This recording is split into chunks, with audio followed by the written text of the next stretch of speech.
Saludos a todo el mundo, bienvenidos, bienvenidas. Hoy vamos a hablar de El Inmortal. Este es un relato de Jorge Luis Borges que se encuentra en el libro de cuentos de El Aleph. Y pues como es habitual, voy a hacer primero un pequeño resumen y al final voy a presentar dos puntos de reflexión o análisis sobre este relato tan interesante.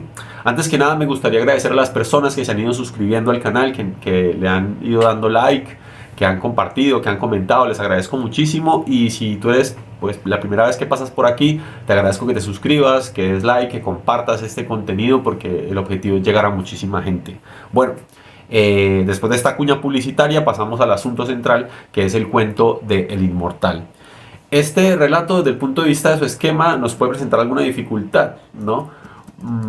Pero bueno, voy a explicarlo de una manera muy sencilla. Lo que hay detrás de este relato, desde el punto de vista estructural, es el viejo artificio literario del manuscrito antiguo que ha sido encontrado. Nos encontramos en el centro del Inmortal con un manuscrito antiguo, ¿sí? Compuesto de 5 tomos, y estos 5 tomos o 5 partes, como se quiera, pues tienen una introducción y luego tienen una conclusión o comentario crítico acerca de la autenticidad de este manuscrito antiguo que les he comentado. Bien, este es el esquema general, es importante tenerlo en cuenta para no perdernos, y vamos entonces a esa parte introductoria donde se nos dice dónde apareció este manuscrito. En la introducción que les he dicho, nos encontramos entonces en 1929 con un personaje llamado Joseph Cartaphilus de Esmirna, que se acerca a la princesa de Luzinge, o Luzinge, como se diga. Esto sucede en Londres, y le regala una Ilíada traducida por Alexander Pope, ¿no? Esta traducción y este personaje existieron efectivamente. Alexander Pope es un personaje histórico que vivió del 1688 al 1744 y que efectivamente hizo una traducción de la Ilíada. Joseph Cartaphilus entonces le regala a la princesa de Lusignan esta obra de la Ilíada, y se nos cuenta que unos cuantos meses después Joseph Cartaphilus muere en un naufragio. Pero en ese regalo que le hizo a la princesa se encuentra en el último tomo un manuscrito, y es efectivamente el manuscrito del cual se compone el relato del Inmortal. Hay unas pequeñas notas de la persona que nos transcribe el manuscrito, donde nos dice que es un texto que ha sido escrito en inglés, que está lleno de latinismos, pero que él se ha esforzado por transmitir de una manera fiel y completa.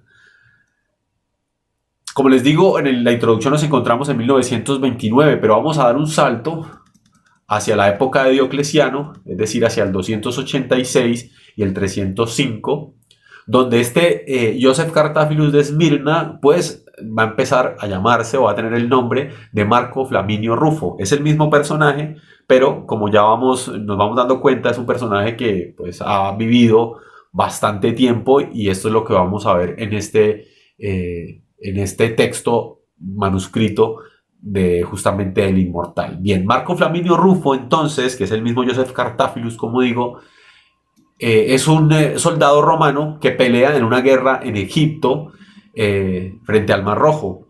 Esta guerra la gana Roma, lucha digamos a favor de Roma. De esta guerra Roma sale triunfante, pero al parecer su participación en esta guerra no fue tan exitosa como él hubiera querido, y esto le llena de una gran decepción, de un gran desánimo, y en medio de esa situación en la que está viviendo, en una noche en la que no puede dormir, sale de su tienda en medio ahí del desierto y ve a lo lejos que viene un hombre cabalgando, viene herido, al parecer viene desde el oriente, y básicamente se acerca a sus pies ya cuando ya está muriendo, y le dice que está buscando una ciudad que pertenece a los inmortales, y está buscando también cerca de esa ciudad un río de la cual los inmortales se han purificado de la muerte.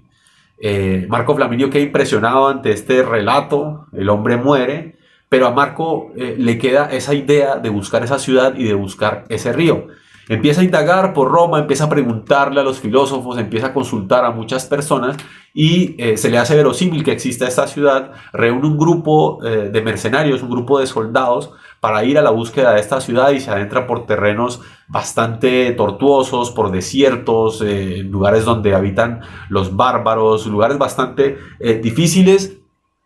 Y al final pues aquella expedición fracasa porque pues en esas condiciones tan difíciles, los mercenarios, los guerreros que están junto a él se empiezan a rebelar, hay una serie de motines. Al final, él termina básicamente con una flecha, herido, amarrado, yendo al azar en medio del desierto, sediento, y esto hace pues que Marco pues, se encuentre muy decepcionado por esta expedición que ha fallado. Llega a un punto, por los azares de su caballo, que lo deja ir solo por el desierto, donde llega a un río de aguas oscuras y por pura sed decide beber un poco de esa agua, y a lo lejos se da cuenta que hay unas torres, que hay como una edificación muy extraña en medio del desierto, y entonces dice pues que esa debe ser la ciudad de los inmortales y que debe acercarse a ella. En ese lugar donde se encuentra, de repente se halla rodeado por unos bárbaros, unos personajes llamados los trogloditas, que son seres humanos, pero que digamos, por su estado de barbarie tienen la piel gris, son personas que no hablan, personas que desconocen el comercio de la palabra. Esa es la forma como nos lo expresa el autor del manuscrito. Marco se siente pues impresionado por estas personas que lo rodean, pero ellos son, la verdad, prácticamente inofensivos porque no lo atacan, básicamente ni siquiera lo determinan, es como si no existiera en ese momento Marco ahí en medio de ellos.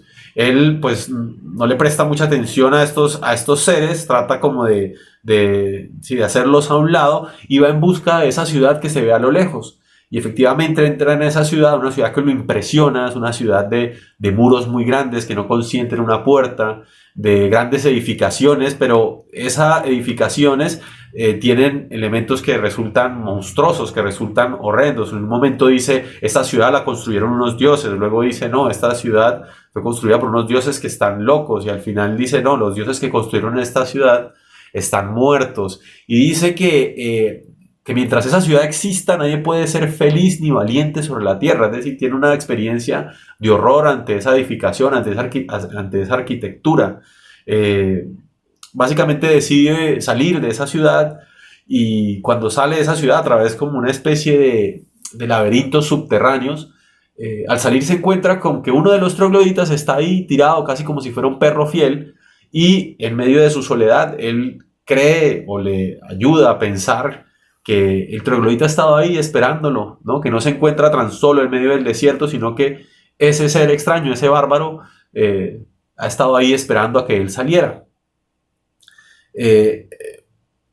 Tanto le conmueve este personaje que está ahí esperándolo, que decide llamarlo Argos. Argos es el perro de Ulises, ese perro que lo reconoce después del largo viaje que este guerrero griego ha hecho después de la guerra de Troya, regresando hasta Ítaca. Pues su perro, que se llama Argos, es uno que lo reconoce inmediatamente. Entonces, justamente por ver en este troglodita esos gestos de fidelidad, ese gesto de lealtad propias del perro de Argos de Ulises, le pone este nombre. Y bien, transcurren varios días, transcurren meses, y la historia tiene un giro en un momento muy particular en que en medio pues del desierto empieza a caer una lluvia, y Argos y todos los trogloditas, que como he dicho anteriormente eran seres muy indiferentes, que no parecían prestar atención en nada a la presencia de Marco, se empiezan como a sentir extasiados y felices ante la lluvia. Marco le impresiona esta forma de reaccionar de los trogloditas, y pues ve ahí como su amigo fiel, este Argos, pues está feliz ante la lluvia y demás. Y pues estos seres que no hablan, estos seres que ni siquiera escriben ni nada, pues de repente empiezan a manifestarse pues con una gran alegría. Marco se acerca hacia donde está Argos, feliz y bailando, nota que Argos está llorando en medio de la lluvia, y le llama Argos, Argos, y ahí en medio de la lluvia Argos le da sus primeras palabras, dice Argos, Argos, el perro de Ulises. Y a partir de esta lluvia y a partir de esta frase, pues hay un quiebre en el relato, porque Argos, por alguna circunstancia, por la lluvia, no sabemos bien, digamos, se le suelta su lengua y empieza a decirle a Marco pues un montón de cosas reveladoras. Básicamente, a partir de aquí sabemos que los trogloditas son los inmortales, y que Argos es nada más y nada menos que Homero, que hace ya unos cuantos siglos probó el agua de la inmortalidad y ha estado viviendo con los trogloditas como un inmortal más. También nos enteramos en esta parte que el río del cual Marco bebió el agua, pues es el río de la inmortalidad y por lo tanto Marco ya hace unos cuantos días y meses, pues es un inmortal. Y pues obviamente esta ciudad que tanto horrorizó a Marco, pues es nada más y nada menos que la ciudad de los inmortales. Una ciudad que hace pues un buen tiempo los inmortales construyeron, pero que luego abandonaron y dejaron simplemente ahí pues a la deriva, al azar, y no le prestaron mucha atención. Los inmortales o los mismos trogloditas pues vivían en cuevas, eran personajes que básicamente se dedicaban todo el tiempo a vivir de manera estática, eh, sin ningún tipo de cuidado personal o cuidado del otro. Y todo ello por su condición de inmortales, que es creo la parte más interesante que nos presenta el texto. Bien, básicamente, como digo, Marco entonces, a partir de que bebió el río de la inmortalidad, empieza a ser el mismo un inmortal y su vida pues se prolonga, como ya vimos, hasta 1929. Vive realmente una cantidad de siglos impresionantes y entre esa vida prolongada que tiene Marco, se nos cuentan algunas de sus hazañas durante pues, aquellos siglos que vivió. Se nos dice que en el 1066 participó en una guerra en el puente de Stamford. Fue una guerra entre vikingos y anglosajones y dice Marco pues que él estuvo ahí militando pero que no recuerda exactamente con quién, a favor de quién luchó. También lo encontramos en el siglo VII de la Égira redactando los viajes de Sinbad el Marino. También al parecer tuvo una participación en esa traducción que hizo Alexander Pope de la Ilíada. Y también nos lo encontramos aparentemente en medio del Renacimiento discutiendo con Giambattista Vico, según si nos dicen algunas de las notas al pie de este cuento, discutiendo acerca del origen justamente de este poema de la Ilíada. Todo esto lo logra vivir Marco y por una serie de doctrinas, ¿no? De los inmortales, ellos dicen, bueno, hay un río que da la inmortalidad y por lo tanto, por una serie de correspondencias muy interesantes de las que vamos a hablar hasta el final, ellos dicen debe haber otro río que quita la inmortalidad. Y este río justamente, por una cuestión básicamente azarosa, de este río prueba Marco Flaminio, justamente el 4 de octubre de 1921, dice que va en un viaje a través del mar y ve por ahí un río, básicamente se acerca a ese río, toma un poco de esa agua y esa agua le quita su condición de inmortal, ¿no? Estamos hablando de que vivió cerca de, como ya hemos dicho, la época de Diocleciano, podemos hablar del 300 después de Cristo hasta 1921, bajo una condición propiamente de inmortal.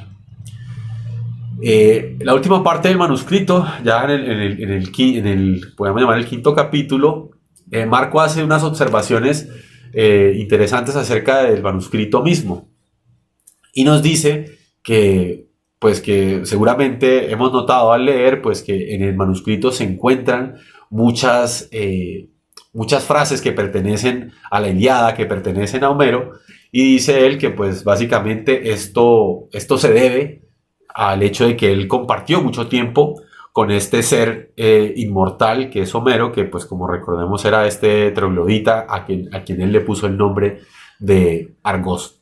Bien, y es aquí muy interesante porque él dice, pues la verdad no es que yo esté, digámoslo así, no es que yo le esté robando a Homero lo que le pertenece, sino que pues a través de tantos siglos que he vivido y tanto tiempo que he compartido, ya pues ya no quedan hechos, ya no quedan imágenes, sino que quedan solo palabras. Y a mí me parece que esta es una clave de lectura muy importante que ya voy a comentar justamente ahora en el final de este video.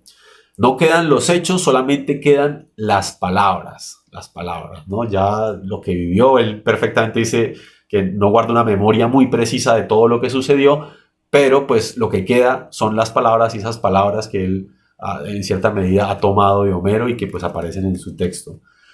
Termina el manuscrito y aparece entonces un comentario como una especie de postdata donde nos hablan de un supuesto escritor, ¿no? A quien Borges le atribuye el nombre de Nahum Cordovero, que ha estudiado a profundidad este manuscrito y que dice, no, este manuscrito realmente es una serie de plagios a autores como Plinio, como Tomás de Queens, como Descartes y Bernard Shaw, ¿no? Él dice, no, este texto no es auténtico, este texto es simplemente un plagio. Pero aparece ahí la voz digamos, de un autor que dice, no, pues esto no es cierto lo que él dice, porque básicamente tantos siglos que vivió este personaje inmortal, pues como digo, los hechos se diluyen y lo que le quedan son palabras, ¿no? Palabras que él toma como una especie de limosna de la historia, ¿no? Dice palabras desplazadas y mutiladas, palabras de otros, fue la pobre limosna que le dejaron las horas y los siglos a este personaje de Marco Flaminio Rufo. Bien, este es como un resumen rapidísimo, la verdad, obviamente he omitido algunas cosas que voy ahorita a mencionar en esta parte más de la reflexión. Entonces, porque creo que es la parte más importante, la más interesante que nos presenta el texto, que el texto es un relato, pero como todos los relatos de Borges, tiene una parte muy ensayística. Bien, la primera reflexión que es innegable hacer es básicamente, sale como la frase constante en la mente de qué pasaría si fuéramos inmortales, ¿no? ¿Qué pasaría? ¿Cómo viviríamos si fuéramos inmortales? Y otra frase que constantemente a mí se me viene a la mente después de leer este relato es ¿cuánto le debemos a la muerte? Y es que aquí el texto nos presenta una serie de teorías muy interesantes que quiero comentar detenidamente. Bien, aquí me parece que una de las tesis fundamentales del texto está dicho en la siguiente frase: la muerte hace preciosa a los humanos. Estos conmueven por su condición de fantasma. Cada acto que ejecutan puede ser último. No hay rostro que no esté por desdibujarse como el rostro de un sueño. Todo entre los mortales tiene el valor de lo irrecuperable y de lo azaroso. Esta frase que está en el texto básicamente nos dice el peso que la muerte tiene sobre nuestra vida. Y partiendo de esta frase, podemos entonces ir, digamos, conjeturando lo que podría ser esa vida de los inmortales y conjeturando y viendo cómo el relato nos muestra cómo es que se desarrolla esa vida de los inmortales.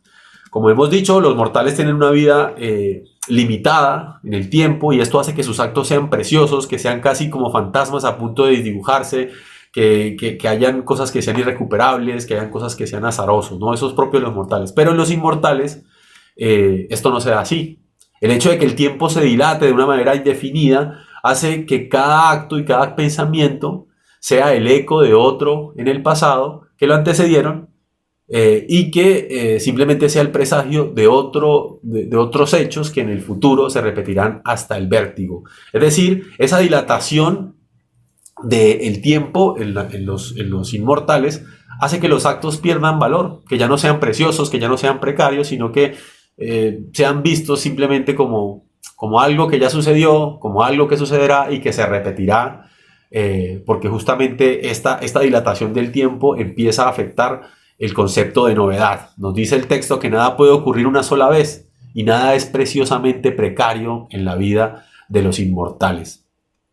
Esto hace que los inmortales no tengan, digamos, ceremonias, ni tampoco consideren elementos como una cuestión elegíaca, ¿no? Ni nada grave, ¿no? Es decir, lo ceremonial es aquello que quiere conmemorar algo en específico, que quiere celebrar un momento en el tiempo, un momento excepcional, pero en los inmortales no existe la excepcionalidad en el tiempo, no existe estos momentos graves o estos momentos importantes. Por lo tanto, hay una pérdida de valor en los actos a través de la inmortalidad. Es importante comprender también algo que nos plantea el escrito, que es que lo importante no es ser mortal, ni ser inmortal, lo importante es saberse inmortal.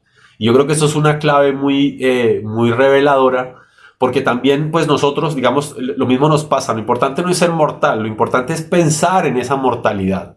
Es decir, nosotros nunca vamos a experimentar nuestra propia muerte. Eso es una imposibilidad. Cuando la muerte llega, nosotros ya no estamos para experimentarla.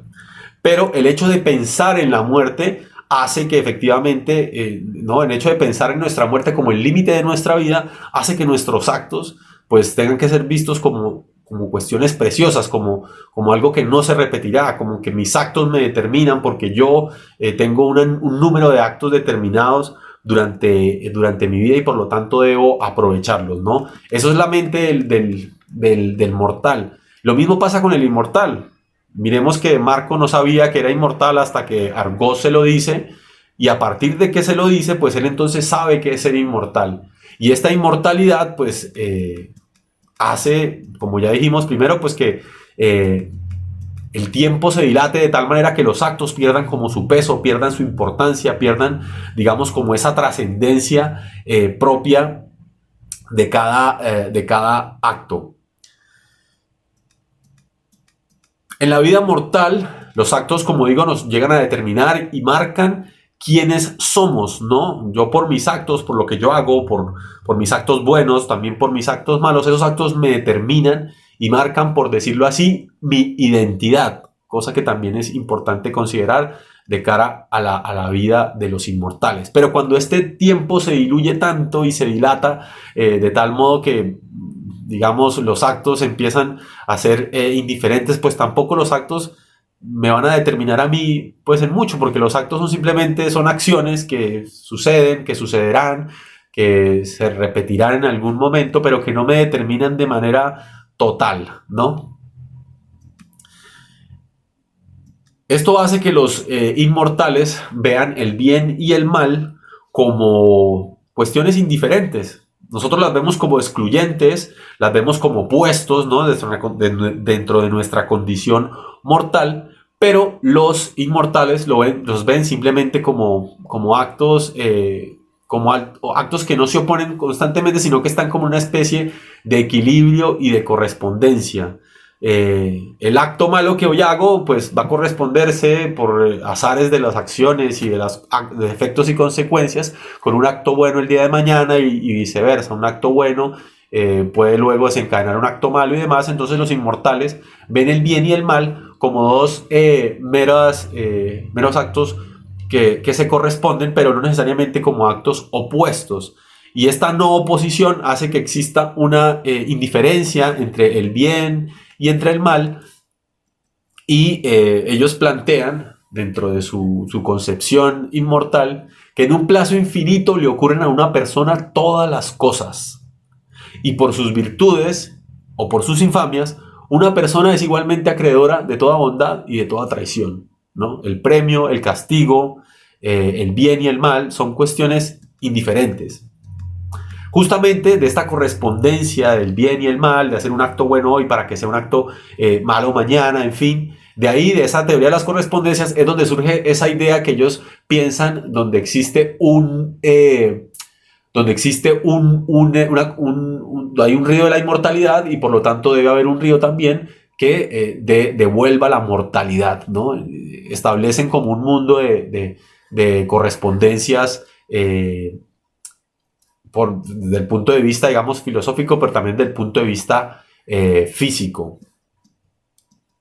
Bien. Bueno, voy a cerrar aquí este video y creo que ya se hizo bastante largo y voy a continuar en un siguiente video exponiendo la última parte de esta reflexión para no hacerlo tan largo. Bien. Bueno, saludos, estamos de vuelta con el video del Inmortal de Jorge Luis Borges y les comentaba entonces acerca de esta teoría que ellos planteaban de la correspondencia, ¿no?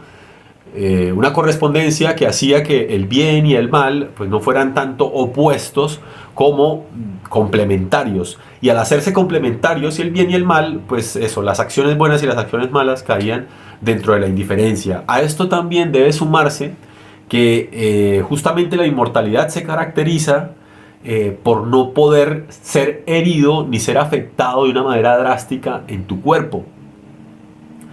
¿Qué quiere decir esto? Primero, que en tanto a los cuidados del cuerpo, que el cuerpo simplemente se contenta con un poco de comida, con un poco de sueño, y que difícilmente el cuerpo puede ser herido o afectado. Y tanto es así que cuando Marco Flaminio Rufo recupera la mortalidad, se da cuenta, se percata de esto porque se hiere con un arbusto y en esa herida le sale sangre. Y ese salirle sangre le da la noticia, pues, digamos de manera visible, de que ha vuelto de nuevo a la mortalidad. Y esto le llena de mucha alegría.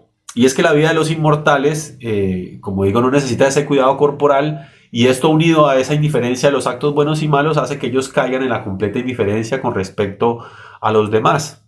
Primero, no hay una preocupación sobre el propio cuerpo, que necesita muy poco para estar activo, y por otro lado, pues no necesitan tampoco estar pendientes del cuerpo de los otros, que tampoco puede ser afectado de manera drástica. Esto, más la concepción ética de la indiferencia del bien y del mal, hace que en la historia se nos narren hechos tan asombrosos como el que le pasó a uno de esos inmortales que cayó en un pozo profundo y estuvo ahí durante 70 años sin que nadie se inmutara para acercarse y ayudarlo y sacarlo en medio de ese pozo profundo donde estaba. Pasaron 70 años hasta que alguien le lanzó una cuerda, ¿sí?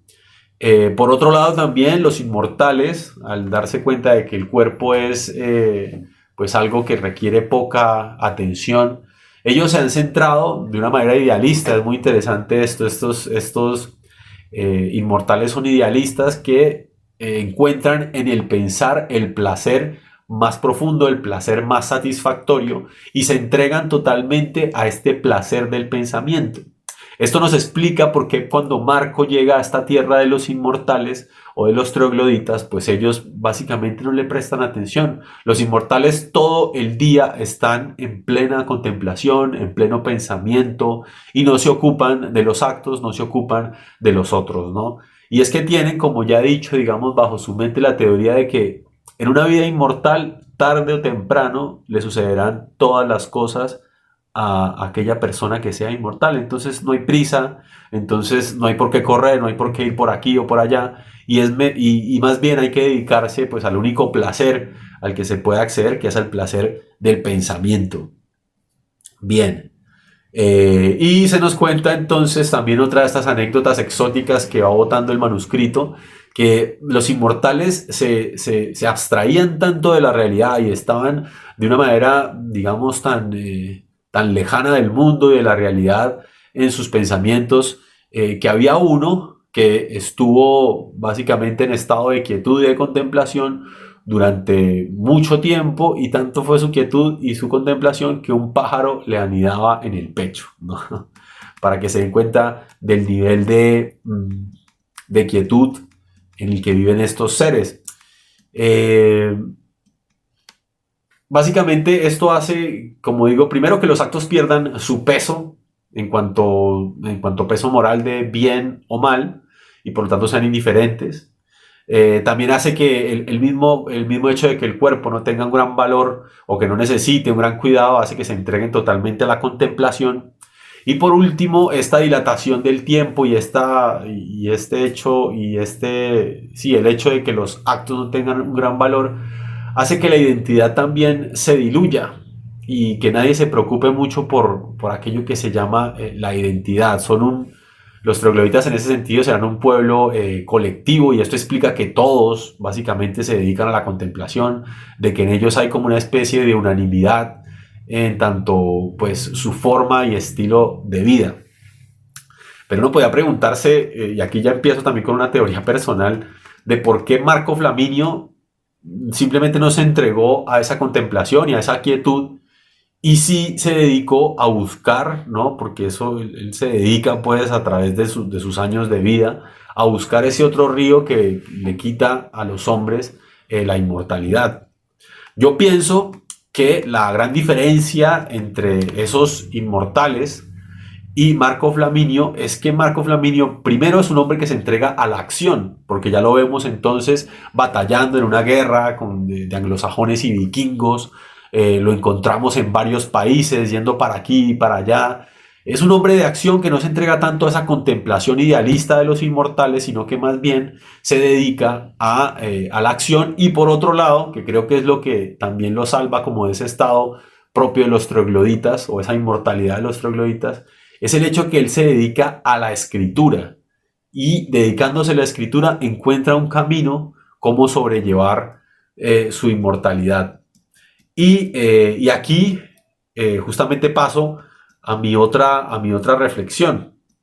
Como nos damos cuenta por lo que nos manifiesta Marco Flaminio en su propio manuscrito, él ha sido un hombre que se ha dedicado a la escritura y por ello al final de los tiempos parece que su texto se confunde con el texto de muchos autores. Él mismo se atribuye a algunos parecidos con los textos de Homero, pero este crítico llamado Nahum Cordovero le atribuye plagios que tienen que ver con Plinio, con Tomás de Aquino, con Descartes y con Bernard Shaw.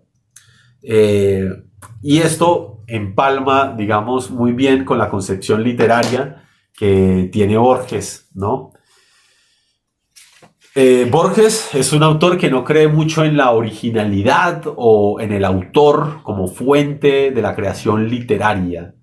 Él es sobre todo un literato que se centra en lo que es la lectura, ¿sí? Básicamente todas sus obras son, digamos, como reescrituras de obras que se han escrito en otros tiempos. Él considera que no existe como tal la creatividad, como si uno pudiera crear algo de la nada. Lo que existe en todo caso es una herencia, es una tradición literaria que sin que nosotros tengamos control sobre ella, se va transmitiendo de una generación en otra y que por lo tanto, por decirlo así, que es la gran verdad que nos transmite este cuento, no hay nada nuevo bajo el sol. Nadie, ningún autor es creador de cosas nuevas, sino que todos son reescrituras, que todos son, digamos, como versiones o perversiones, ¿no? Esto es muy propio de Borges y lo hace ver de manera clara en este escrito, ¿no? Cómo a este autor se le han pegado simplemente por haber vivido durante siglos textos y formas de hablar que pertenecen a la forma y los textos de Homero. En este sentido, Borges se plantea a sí mismo como un autor clásico, ¿no? Él tiene una diferencia entre digamos, los autores clásicos o los autores románticos. El autor romántico se preocupa por el autor, ¿no? O la literatura, por decirlo así, la literatura romántica se preocupa por el autor, por el creador, por la fuente de donde emana la obra. Borges no cree en la fuente de donde emana la obra. Borges cree que hay múltiples lecturas que se van transmitiendo a través de los tiempos y que esas múltiples lecturas son las que crean o las que dan lugar pues a esas obras que no son absolutamente nuevas, sino que son más bien fruto de una herencia, y en ese sentido se ubica pues dentro de la literatura clásica, que la literatura clásica se interesa sobre todo por la obra. Y como vemos, hay una frase muy interesante del texto que nos dice que pues al final no quedan los hechos, ¿sí? Sino que en últimas lo que va quedando son las palabras, ¿no? Y esto también es una idea muy recurrente en la literatura de Borges, cómo las palabras son una especie de realidad que van acallando o dejando en silencio los hechos que esas palabras quieren señalar, y simplemente al final lo único que nos quedan son meras palabras. Bien.